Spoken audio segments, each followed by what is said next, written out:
For thousands of years, the wisdom of Solomon has whispered behind closed doors, shared among kings, merchants, and those who moved wealth without ever being seen. While the world chases trends, his words remain timeless, not because they are old, but because they speak to something deeper than markets, interest rates, or financial headlines. Today, we unveil 5 warnings from this ancient mind, 5 sharp truths that most ignore while quietly the wealthy obey. These aren't rules you find in personal finance books. These are the principles behind dynasties, and the most dangerous thing you can do is dismiss them. So pay attention, not for entertainment, but for your evolution. Because the person who masters these laws no longer needs to scream wealth. He becomes wealth itself. Warning 1, the illusion of wealth. Wealth gained hastily will dwindle, but whoever gathers little by little will increase it. Solomon exposes the game before it begins. In today's world, everyone wants to appear rich, instantly. They chase fast trades, overnight success, the next coin, the next flip, the next dopamine hit. But here's what they don't understand. Money that comes without process rarely stays. It evaporates as fast as it appeared, because the person who received it wasn't ready to hold it. Wealth without structure is sand in the hand. It leaks through the cracks of poor habits, fragile emotions, and desperate choices. The real millionaires, the ones with assets, peace, and power, understand something that others don't. Wealth is not an event. It's a construction. While others sprint, they walk, methodically, intentionally. They don't fear slow growth. They fear chaos disguised as opportunity. Every time you're tempted by a shortcut, understand that you are choosing illusion over infrastructure. The hype fades, the discipline compounds, and true wealth doesn't need applause. It just works, silently in the background, while everyone else is distracted. You don't build a fortress overnight, but once it's built, storms don't scare you anymore. Slavery to debt. The borrower is slave to the lender. One sentence. But for those who live it, it feels like a life sentence. Debt has been rebranded, sold as sophistication, even leverage. But beneath the marketing, it's still a chain. Maybe it's wrapped in luxury. Maybe it's invisible to outsiders. But if your life is built on money that's not yours, then so is your freedom. You can have the car, the suit, the penthouse. But if each of them carries interest, you're not enjoying them. You're renting an illusion. Your peace is leased. Your calendar is owned. Your options are restricted by monthly dues, and what's worse, most people don't realize they're slaves until the payments stop and the stress begins. This is not about demonizing all debt. Some borrow to build, strategically, cautiously, with purpose. But most borrow to impress. And that kind of debt doesn't elevate you, it traps you. The wealthy understand that financial freedom is not about how much you make, it's about how little you owe. They design their lives so that no one has a claim on their peace, so that no bank, no lender, no invoice can shake their ground. And that's why their wealth grows, because it's built from surplus, not survival. Ask yourself, if you had no debts today, what would change? That answer is your roadmap. Warning 3. Greedish.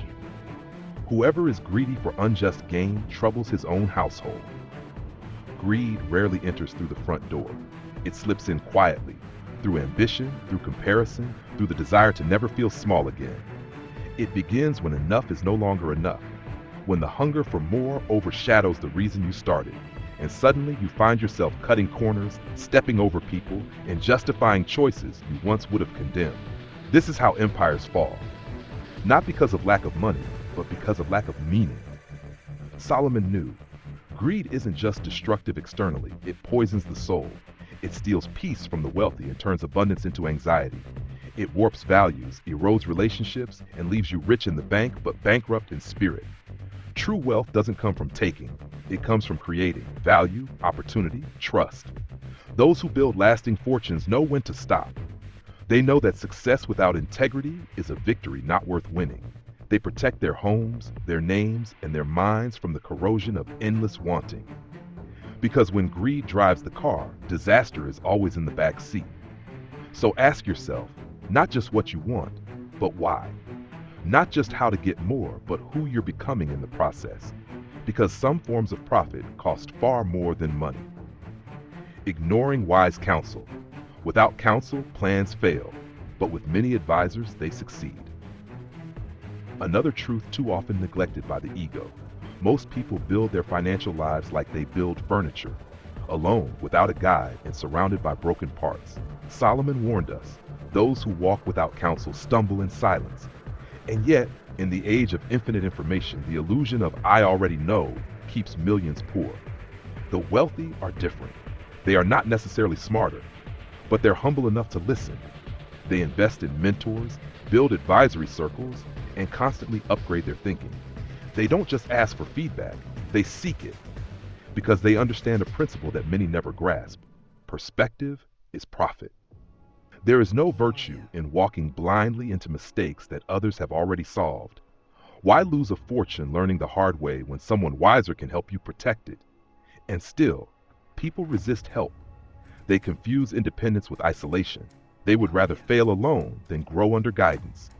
But there is no glory in being stubborn. Only lost time, lost money, and often lost confidence. So take a look at your circle. Are you surrounded by people who challenge your thinking, who expand your vision, who've walked the path you're trying to follow? Or are you clinging to voices that only confirm your comfort? If you're the smartest one in the room, you're in the wrong room. True wealth is not just accumulated, it's curated through counsel, through humility, through learning what you don't even know you don't know. Warning 5. Loving money over wisdom. Better is a little with the fear of the Lord than great treasure with turmoil. This is perhaps Solomon's most difficult warning for the modern mind to accept. Because we live in a world where money is worshipped and wisdom is underestimated. Luxury is displayed like armor. Followers are mistaken for credibility. But beneath the shine, many are suffocated. Their treasure is heavy. Their success is hollow. Solomon's warning is not anti-wealth. He was one of the richest men to ever live. But he understood something deeper. When money becomes the master, meaning disappears. You can have the estate, the yacht, the accounts offshore, but if your identity is tied to what you own, then peace will always be one crisis away. True wealth is not defined by the size of your fortune. It's measured by the depth of your foundation. Wisdom protects what money alone cannot. It gives you discernment when markets shake. It gives you peace when outcomes delay.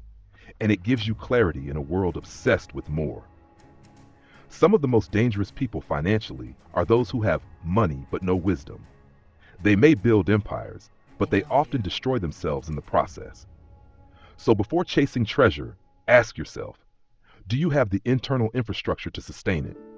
Do you want money to serve your purpose or to become your identity? Because a rich life is not the same as a loud life, and the most meaningful wealth often goes unseen. The final reflection. You've just heard 5 of the most dangerous financial warnings ever written, not by a billionaire guru on a stage, but by a king whose wisdom has outlasted empires. We spoke of the illusion of fast money, of the invisible chains of debt, of the cancerous nature of greed, of the silence that comes from ignoring counsel, and of the misery hidden beneath treasure without wisdom. Now I ask you, genuinely, which of these warnings are you currently ignoring? The truth is, money doesn't destroy people. Pride does. Blindness does. And refusing to grow when you know better, that does. But here's the opportunity. You don't need to learn these lessons the hard way. You can anchor your financial future in principles that have lasted longer than any market trend. So let Solomon's wisdom become your foundation, not just for building wealth, but for keeping it, multiplying it, and living above it. Because money is a tool, but wisdom is a compass. And those who have both, they don't just get rich, they become unshakable.